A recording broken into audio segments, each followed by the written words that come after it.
So good afternoon and welcome, and such a pleasure to be here. And thank you all for showing up. I know this is lunchtime.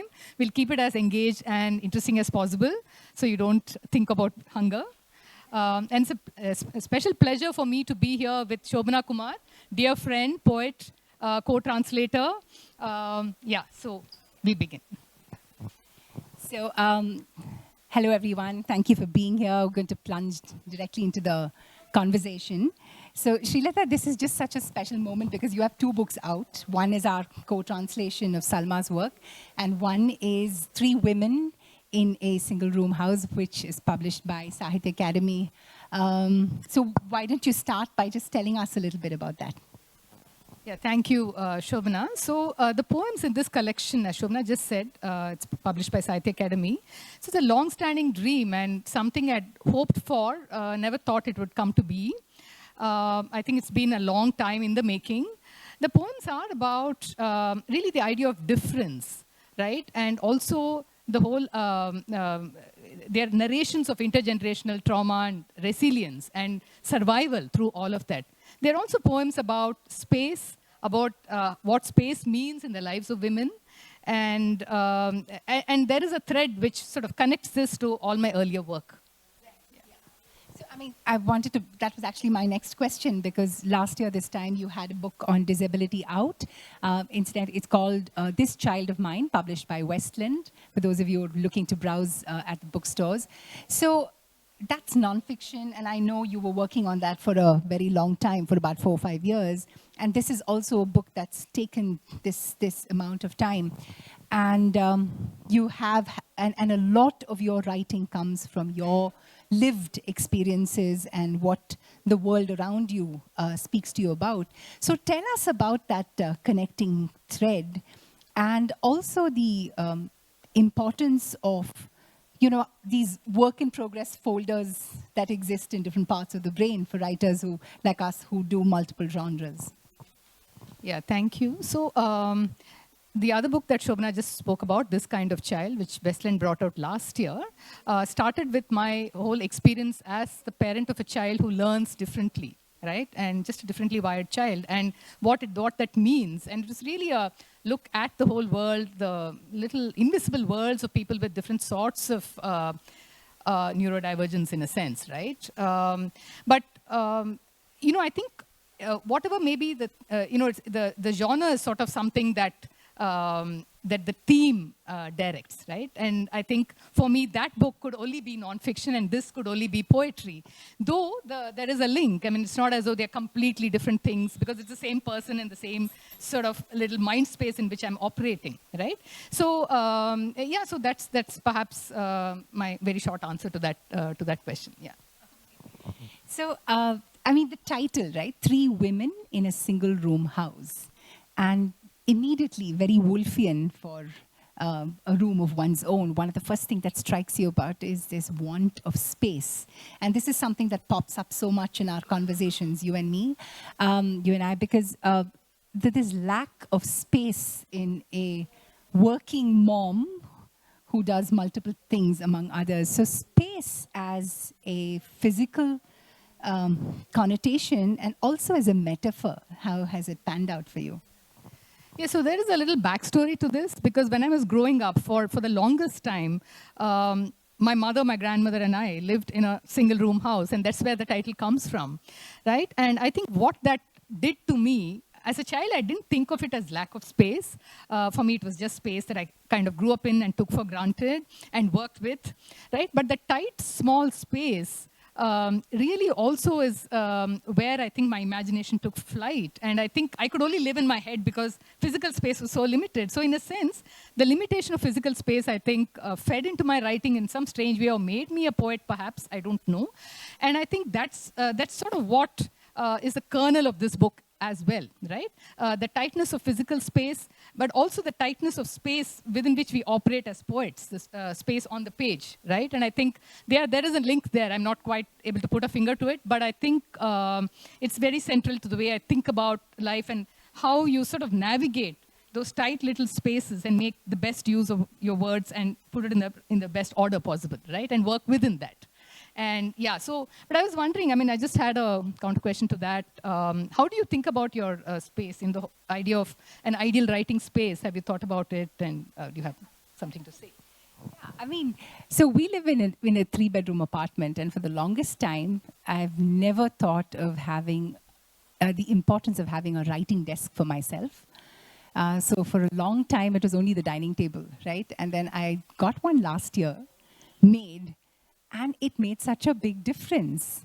But also, as I'm deepening the art of writing, and over the years, for me, I realized space is not so much physical as it is, you know, these undisturbed chunks of time where you don't have, can you give me tea, or ma, what's for dinner, or, you know, I mean, anything going on. So those specific chunks of time. So if I can get like 3-4 hours of undisturbed work, for me, that has become the central want, can I say. So I realize that there's nothing called ideal space. Ideal spaces work in very unideal circumstances. And yeah.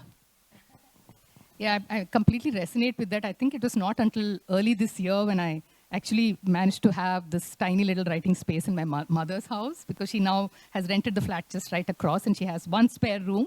So yeah, I mean, completely.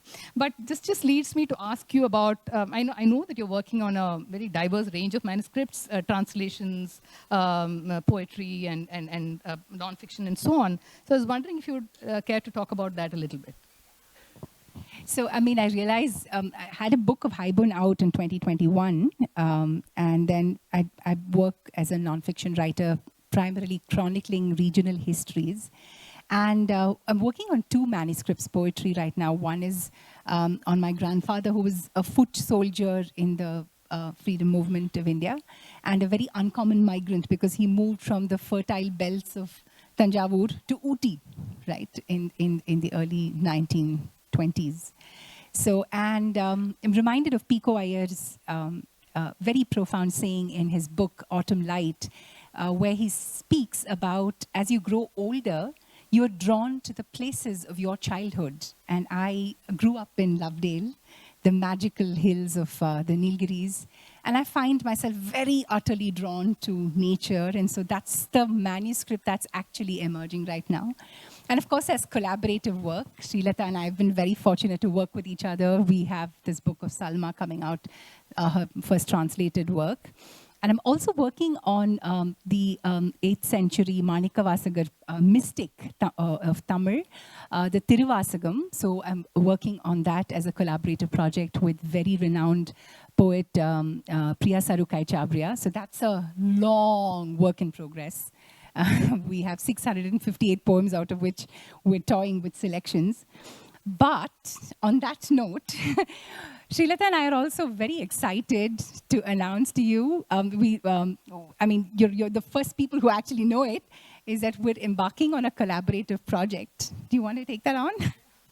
Yeah, so we had just started working on, actually very early days, but we are working on a translation of the Tamil revolutionary poet Subramanya Bharati, whom I'm sure many of you have heard of, right? And there are translations, really pretty good translations of Bharati, but we are hoping to pick relatively unknown poems of his, and also translate with the eye of poets, you know, approach his work with the eye of poets, because I think Bharati's poems just fly, and there is so much energy in it, and sometimes when you have non-poets translating it, it doesn't perhaps quite work. So that's what we're hoping to kind of do, but maybe we could begin by, yeah. So I'll perhaps read one translation that I've done. I mean, as I said, early days, so forgive the rough nature of this draft, and following which Shobhana will also read her translation.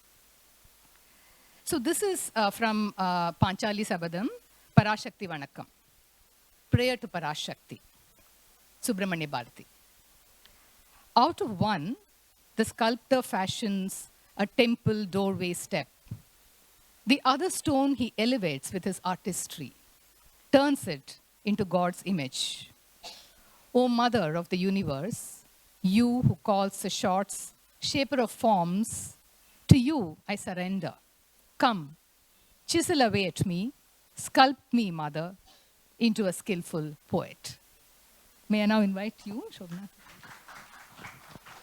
So this is also from Panchali Sabadam. It's called Saraswati Vanakam, which I've translated as Beseeching Saraswati. Masters of quest in the world of nature speak of atoms in perpetual swirl. Without pause, rays shine, planets revolve, like astronomers affirm they do. If it is nature's rule that all work must go on, without end, without lull, then grant me grace, Kalaimagal, that my soul too will strive for all eternity. Thank you so much. So over to you, Srilata, for your reading. Timing, we've got 20 minutes. Yes, yes, yeah. So we'll read for about 10 minutes each, and we'll be mindful of your time, lunchtime. So this is from the opening, from the title poem from the collection, Three Women in a Single Room House. And it sort of resonates with what I just told you a little bit earlier about growing up in a single room house with my grandmother, my mother, and me. Three women in a single room house. 1. Not too small, not too big, this apartment with its balcony on which our son can ride his tricycle, its kitchen with no walls, so we can cook and still belong to the rest of the house, is what I have sold my diamonds for, thinking over the agent's glibness of my grandmother who had bequeathed them to me. They had once shone talisman-like in the dark of that small room where we three lay, she, my mother, and I, on the floor in a row, three women used to small spaces. 2. My mother is sitting on the only bed in the only room in the house, writing something. When she is done, I find an ink stain on the sheets. One of them is an outstretched wing. 3. My grandmother is working her sewing machine in a corner of the only room in the house. She is making me a dress 2 sizes too large, so you can grow into it, she says. And when it is done, go on, try it. 4. It was never more than 7 steps from anywhere to the only window in the single-room house, and I would like to tell you that the sky floated in through the slats, filled us, my grandmother, my mother, and I, with spaciousness. I would like to tell you that we learned to take up space. The truth is, we just grew used to small spaces, the three of us, rough diamonds stuck in mines that ran too deep to catch the light.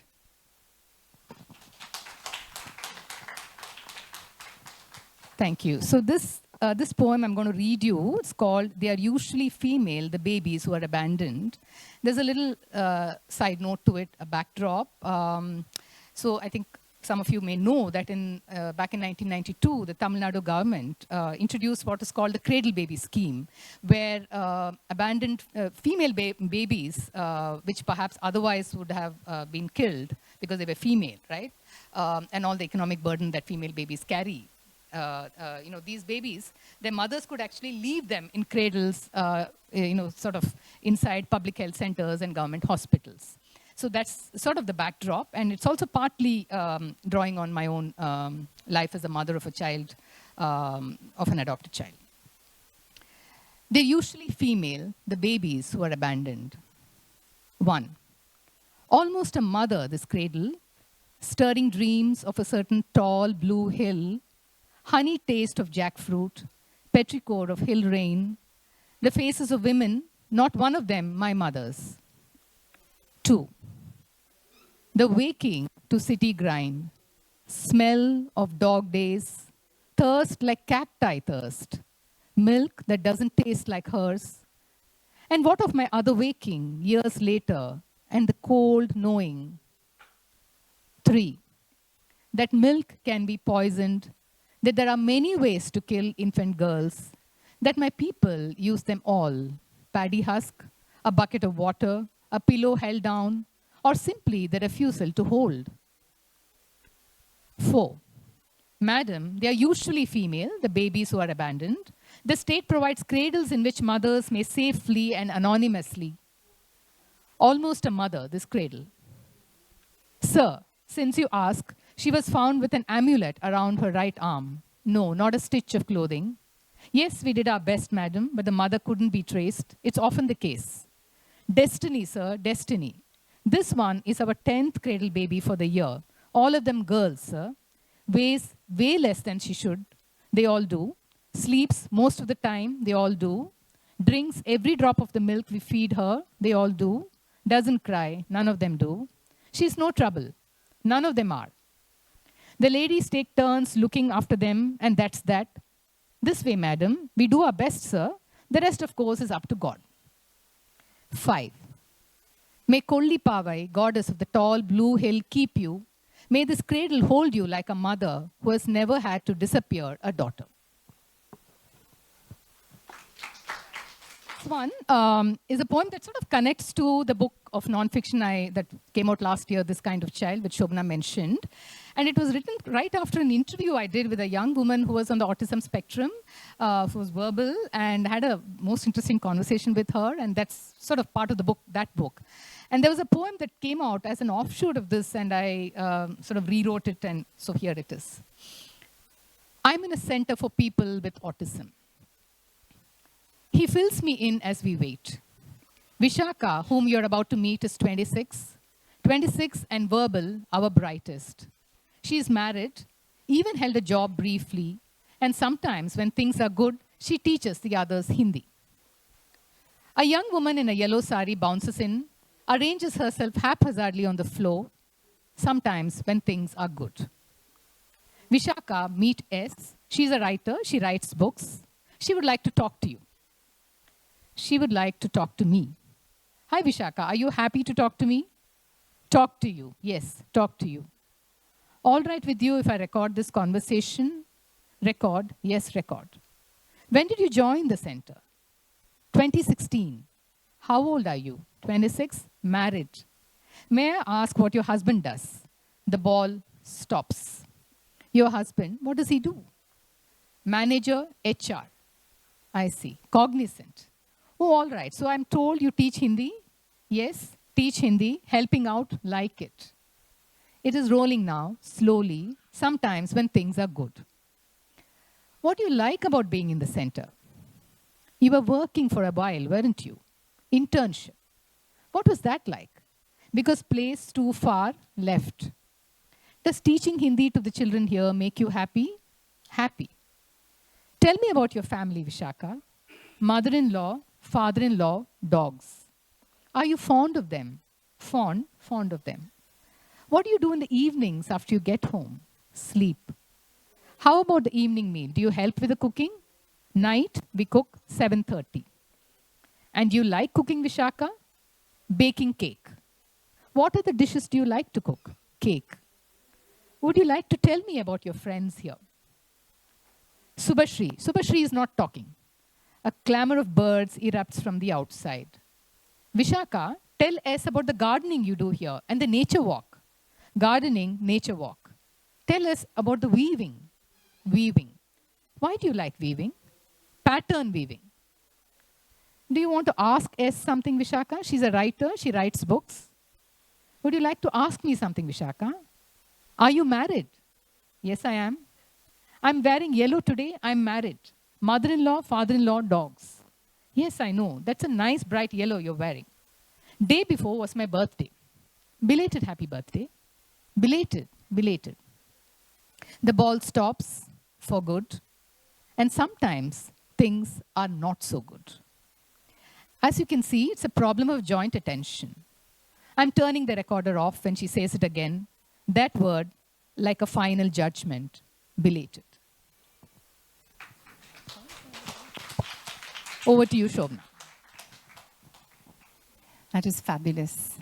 Always a pleasure listening to you. So I'm going to read one poem from my first manuscript that's, stuttered midway. It's called Just Married. 1.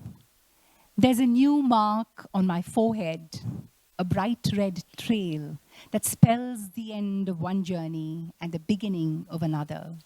Bloody ties, severed and recreated. My toe rings gleam and speak of the confines within which I must now live, benevolent, gentle, obedient, giving, but never asking. Around my neck are heavy golden lockets to remind me that this bond is divinity, personified, and I, the worshipper. Strange, all I'm asked to do is forget me. 2. This new home that I must make mine is made up of different smells. Even the sun dawns a little later here. Its rays take their time to penetrate thick curtains and the sleeping souls they hold within. Spices scream at every bite, but serve well to camouflage my heart's longing and my eyes from welling. The warmth within is different too. Its urgent voices speak to me, so unlike the comforting murmurs in my own. Time will take its time, my grandma says, before I can call this home, if I ever will. 3. The headiness of jasmine flowers, imprints of crushed henna leaves, fade with every passing day, until I wake one morning to find my body's yearnings have found a home. My heart will have to wait. Perspective of a newlywed with a caveat that this is not about my husband. I always get that. The second one is my working manuscript right now called Wing Prints. Wing Prints. A rush of afternoon morning monsoon slush erodes the markers at the pedestrian crossing. Small puddles form and fresh car tire marks imprint the road. Human traffic hurries to the other side, leaving trails of different footprints. By afternoon, the rain washes up dredges of many yesterdays, refuse, food, plastic, belongings lost. On the bare sky, a watery blue expanse emerges. Upon these sky roads, flocks leave home, fly back, but leave no wing prints. Full, free, transient, honoring this space, leaving nothing behind. I was reading Peter Wallenben's Trees, right? And this came from that. A street tree's manual for survival. 1. The space is often when no one is looking. Sometimes it is right beneath you. 2. Trunks are more pliant than you think. The same goes with spine. 3. Trust your veins to find the warmth. Flow. 4. The world will find new uses for you as you grow, but you just focus on your calling. 5. For every reason they find to cut you, prune you, there is a reason to grow back. 6. Dig deep into your roots. That is where solace is, succor is. 7. It is not about competition, never has been. 8. It is about finding the light and water. Going to read another one called What Ties Us All Together. Comes a lot from my haikai writing. It's twilight and moonshine and sun dance upon tar, trees, leaves and tar. A golden tortoise beetle lies upturned on the road. It struggles to turn over the silence of its flailing limbs. He is out walking and passes by, ears plugged into phone's mind on the next day's deadline. Something urges him to turn. He stops, stoops down, and slips a leaf under its back. He holds it up, and the beetle flips, steadies, soars into the sky. Midair, it turns around, hovers a second as if nodding at this web of gratitude that connects us all, human, leaf, beetle, and all.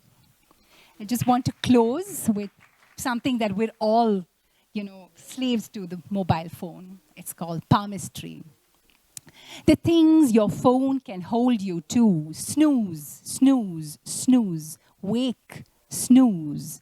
Routine forecast, rain for the day, part cloud, IQ air on 270, moodiness at 11, pick up Prozac at Tulasi's 2 streets near you, golden retriever puppies on feeds, 27 notifications since 2 a.m., 13 friend requests, block that dude in black, data on bleak appraisals, nepotism, your commute is in 10, if you leave at 8, longer if you leave at 8:05, tip leave at 8:03 and beat the congestion building around the junction, reminder, 14 tasks undone yesterday, today's meeting reminder, pop, pop, pop, submit, send, alarm to remind you eat your after pill before 9 a.m. Ping, the stole he bought you yesterday and photographed you in is now at a discount link. Shop here, shop sale at M&S. On, alarm, snooze, snooze, snooze. Playing now Beethoven's Fifth Symphony, grand uncle's 80th, cousins group chat on the trauma he caused. Happy birthday video, 11 killed in accident back home. Now leave, it's 8:09. You have missed the bus. Thank you.